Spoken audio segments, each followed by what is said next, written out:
नमस्कार मित्रों, आज मैं आपको बताऊंगा कि ज्योतिष में कोई भी घटना कैसे घटती है। अगर किसी व्यक्ति की हम कुंडली देख रहे हैं और वो घटना कुंडली में प्रॉमिस है तो वो घटेगी, और अगर वो प्रॉमिस नहीं है तो नहीं घटेगी। ये तो हो गई एक बात। अब गोचर में उस घटना को घटने का रोल क्या होता है, कैसे गोचर के ग्रह उस घटना को घटाने में सहयोग करते हैं, ये समझने वाली बात है। तो सबसे पहले हमें ये समझना चाहिए कि कुंडली में घटनाक्रम को घटने का प्रॉमिस क्या होता है। तो मान लो शादी की उम्र पे हम देखते हैं, चाहे मेल हो चाहे फीमेल हो, कि क्या इसकी शादी होगी। तो हम कुंडली में उस बात को कैसे देखें, कैसे देखना शुरू करेंगे। तो शादी किसकी होगी, लगन की, उस व्यक्ति की। तो कुंडली में पहले भाव का संबंध दूसरे भाव से, पांचवें भाव से, सातवें भाव से और 11वें भाव से जुड़े तो व्यक्ति का शादी का प्रॉमिस होता है। इसी तरीके से शादी का मुख्य भाव है 7वां भाव। अब शादी किसी से तो होगी, तो जिससे होगी वो 7वां भाव है।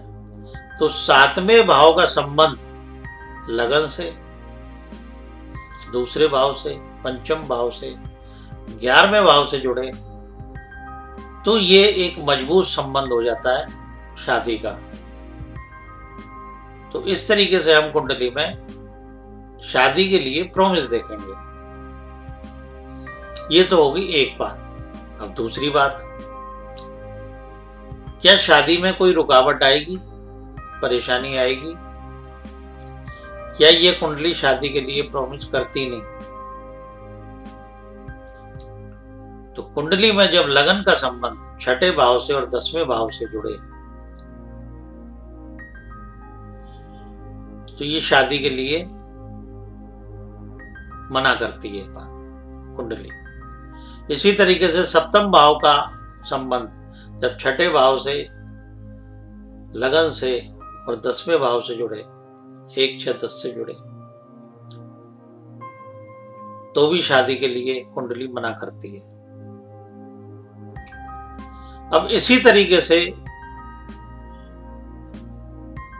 यदि लगन का संबंध 4थे भाव से, 10वें भाव से जुड़े और 6ठे भाव से ना जुड़े,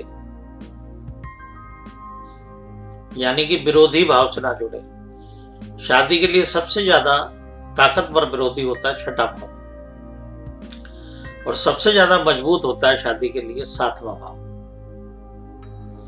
तो ये दो बातें हमें दिमाग में रख के चलनी होती है कि जब लगन का संबंध 6ठे भाव से 10वें भाव से जुड़े, या 7वें भाव का संबंध 6ठे भाव से और 10वें भाव से जुड़े तो वो कुंडली शादी के लिए मना करती है। और जब लगन का संबंध और 7वें भाव का संबंध 4थे भाव से जुड़े, 10वें भाव से जुड़े तो वो शादी का डिले का, लेट शादी का इशारा करती है कि उस व्यक्ति की शादी लेट हो। और यदि सप्तम में शनि, राहु, केतु जैसे ग्रह, सूर्य जैसे ग्रह, पृथकतावादी ग्रह अगर बैठ जाएं तो भी शादी में मुश्किलात पैदा होते हैं, मुश्किलें आती हैं। उसकी शादी लेट आवर्स में होती है। सप्तमेश कुंडली में 6, 8, 12 भाव में बैठ जाए तो भी शादी हो तो जाती है, लेकिन उस शादी का उस व्यक्ति को सुख नहीं मिलता। इसी तरीके से लगन का संबंध जब 6, 8, 12 से जुड़ जाए तो भी ऐसे व्यक्ति को शादी का सुख नहीं मिलता। उसकी शादी कलह में रहती है, कलेशपूर्ण रहती है। खास करके मित्रों, पुरुष की कुंडली में शुक्र शत्रु ग्रहों से पीड़ित हो और स्त्री की कुंडली में मंगल शत्रु ग्रहों से पीड़ित हो, तो ऐसी स्थिति में शादी कामयाब नहीं होती, शादी में परेशानी होती है। तो मित्रों, ये तो बताया मैंने कुछ योग आपको। अब हमारी जो बात शुरू हुई थी वो ये हुई थी कि गोचर के ग्रह कुंडली के अंदर कैसे काम करते हैं। तो मित्रों, मैं आपको बता दूं कि जो कुंडली में लिखा होगा, शादी लिखी होगी, तो समय आने पे गोचर के ग्रह उस शादी को संपन्न कराने में सहयोग करेंगे। अगर कुंडली में शादी का प्रॉमिस नहीं होगा तो गोचर में ग्रह कितने भी शादी के फेवर में आ जाएं, कितने भी वो 2, 7, 11 या 5, 7, 11 को इंडिकेट करें, बताएं, तो भी शादी नहीं होगी। क्योंकि गोचर के पास तो वही होता है जो कुंडली में होता है। कुंडली पहले प्रॉमिस करेगी। गोचर एक वो पद्धति है कि यदि तुम्हारे पास कुछ खाने को है तभी तो तुम किसी को कुछ खाने को दोगे। अगर तुम्हारे पास कुछ खाने को नहीं है, मान लो कुंडली में कुछ भी नहीं है, तो गोचर के ग्रह कुछ भी नहीं कर पाएंगे। तो मित्रों, एक तो ध्यान से, बारीकी से इस बात पे ध्यान दें कि ये बात बड़ी समझने योग्य है कि जब तक कुंडली में किसी चीज का प्रॉमिस नहीं होगा, किसी भी घटना का, चाहे वो अच्छी है चाहे वो बुरी है। जैसे मैंने एक शादी का उदाहरण दिया कि अगर शादी का प्रॉमिस नहीं होगा तो गोचर के ग्रह शादी नहीं दे पाएंगे। चाहे पंडित उसको कितना भी देखते हैं कि आपके बृहस्पति यहाँ आ गया तो इस साल शादी हो जाएगी, कि शनि अब यहाँ आ गए तो आने वाले 2.5 साल में शादी हो जाएगी। यह हम ज्योतिष में गलती करते हैं और मुंह की खाते हैं, और लोग फिर ज्योतिष को बदनाम करते हैं और ज्योतिष का क्षेत्र बदनाम होता है। ये बेकार की चीजें, वहमबाजी में नहीं पड़ना चाहिए। मित्रों, ज्योतिष एक कैलकुलेशन है, वहम नहीं है। ये मैं अपनी हर वीडियो में बार बार कहता हूं, बशर्ते इसको समझा जाए। इस पे हम काम कैसे करेंगे, ध्यान से काम करें, समझें। अब कैसे समझें? मान लो कुंडली में 7वें भाव का संबंध लगन से, दूसरे भाव से, 5वें भाव से, 11वें भाव से जुड़ रहा है तो शादी प्रॉमिस है। 7म भाव का संबंध या लगन का संबंध 7म से, दूसरे भाव से, 5वें भाव से जुड़ रहा है तो भी शादी प्रॉमिस है। अब ये शादी गोचर में कैसे घटित होगी?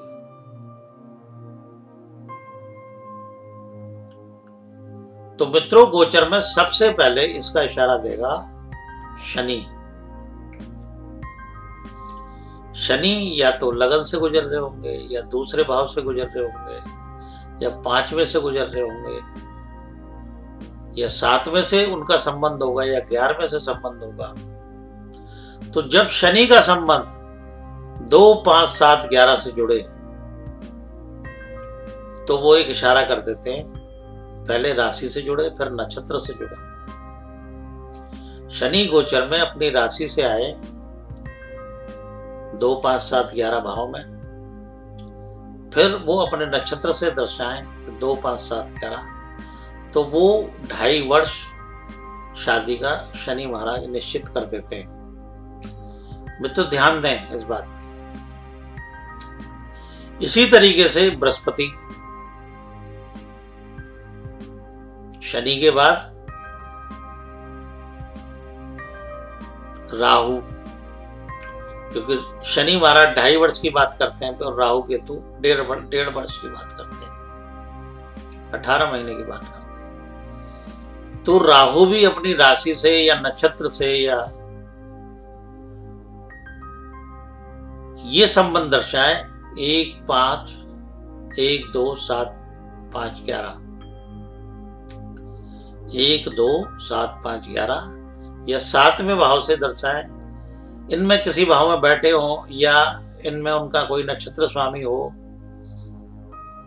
पहले टेबल पे नोट बना लें आप कि शादी होती है 1 5 7 11, 1 2 5 7 11, ये शादी होती है। अब इन ग्रहों का कनेक्शन हम गोचर में देख रहे हैं। पहले तो हमने प्रॉमिस देख लिया लगन से और 7वें भाव से। अब हम क्या देख रहे हैं, गोचर देख रहे हैं। तो गोचर में सबसे पहले शनि बात को करेंगे, शनि बात करते हैं शादी की। वो 2.5 साल के लिए बात करेंगे कि अब इस व्यक्ति की 2.5 साल में शादी हो जाएगी। उसके बाद राहु केतु बात करेंगे, वो 1.5 वर्ष तय करेंगे। उसके बाद फिर गुरु महाराज बृहस्पति जी इस बात पर ठप्पा लगाएंगे अपनी राशि से और नक्षत्र से या भाव से। गुरु दूसरे भाव में आए, 2 5 7 11 की राशि बताएं, अपने नक्षत्र से भी बताएं। तो मित्रों ये 13 महीने तय हो गए कि अब इस 13 महीने में इस व्यक्ति की शादी तय हो जाएगी। उसके बाद जब ये तीनों ग्रह अपनी हामी भर देते हैं तो फिर हम 40 दिन के लिए 45 दिन के लिए मंगल को देखते हैं। अब मित्रों इनमें कोई भी ग्रह वक्री नहीं होना चाहिए। अगर कोई ग्रह वक्री होता है तो वो हम समय अवधि छोड़ देते हैं गोचर में।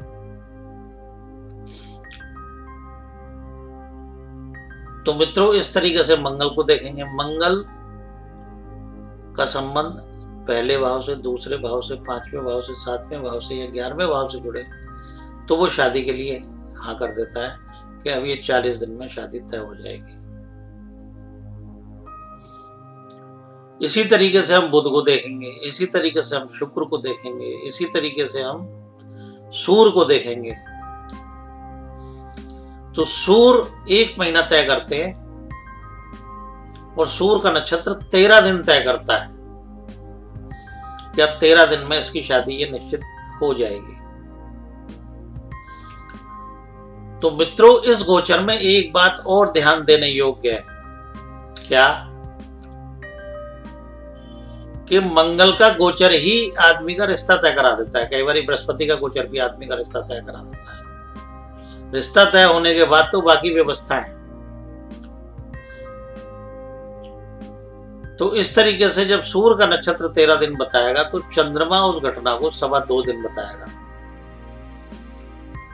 और चंद्रमा 2.25 दिन बताएगा उस घटना को। तो जो निश्चित लगन है, जिस लगन में शादी होनी है, वो 2.25 घंटे बताएगी। तो मित्रों इस तरीके से गोचर के ग्रह कुंडली के ग्रहों को साथ लेके काम करते हैं। गोचर के ग्रह कोई अलग से काम नहीं करते। गोचर का मतलब है ग्रहों का भ्रमणशील होना। जिस समय हमने, जिस दिन, जिस तारीख को, जिस समय, जिस मिनट, जिस घंटे हमने जन्म लिया, उस घंटे मिनट के समय नोट करके हमारी कुंडली बनती है।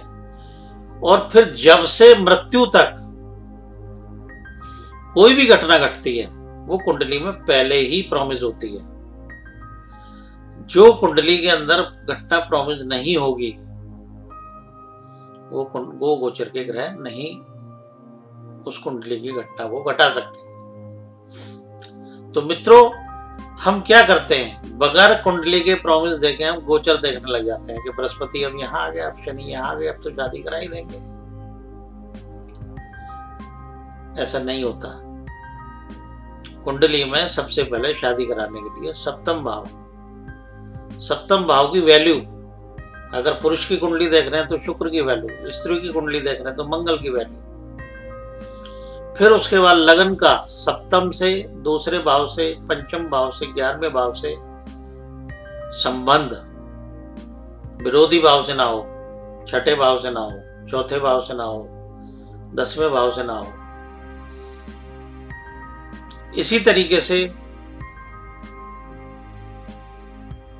हम किसी भी घटना को निकाल सकते हैं। जैसे हमें विदेश यात्रा देखना है तो कुंडली में 3, 9, 12 की दशा विदेश ले जाती है, यानी कि तीसरे घर की दशा हो, 9वें घर की भुक्ति हो और 12वें का अंतरा हो।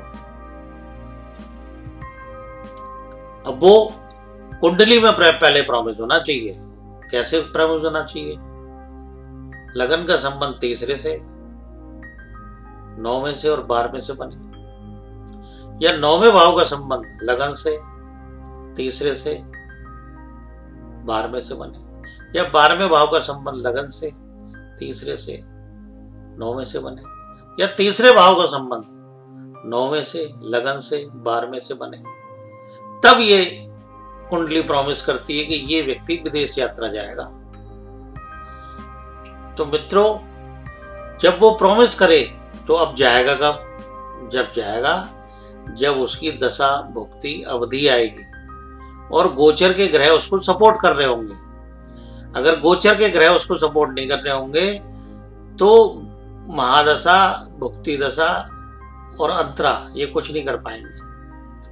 तो मित्रों, कुंडली के ग्रह महादशा, भुक्ति, अंतरा और गोचर के ग्रह ये सब एक साथ मिलके किसी घटना को जन्म देते हैं, तब वो घटना जन्म लेती है और वो घटना घटती है। तो मित्रों, आज मैंने कुछ महत्वपूर्ण पॉइंट आपको ज्योतिष में घटना कैसे घटती है उसके बारे में आपको बताया। मुझे उम्मीद है कि आप इससे शिक्षा लेंगे और अमल में लाएंगे और लाभ उठाएंगे। धन्यवाद।